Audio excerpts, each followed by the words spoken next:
Hey guys, it's Carrie Lynn for SheSaved.com. We are back in Las Vegas, back at Paris Hotel and Casino, and we are back in the Versailles Tower. This is a 2-queen room, very similar to the others I've shown you.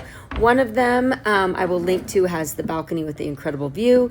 The other one I'm going to be sharing with you is a suite. This is your 2-queen, kind of a basic Versailles Tower room. Still really beautiful, newly renovated.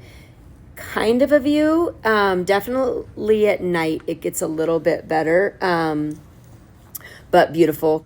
Does have a newly renovated feel to it, which I love. You might know that Bally's is now Horseshoe, and Paris took over these old Bally rooms. They all have a closed steamer in them, and I love that because it makes it so easy, especially when you're traveling with wrinkled clothes. Love, love, love those. Lots of product in the rooms. Bathrooms seem really clean and roomy. Again, this is just one of the options. This room is room 7107, and I will be also showing you the suite, which is just down the hall, which is room 7101. So there you go as a look at that. Details down below. This is Carrie Lynn for SheSaved.com.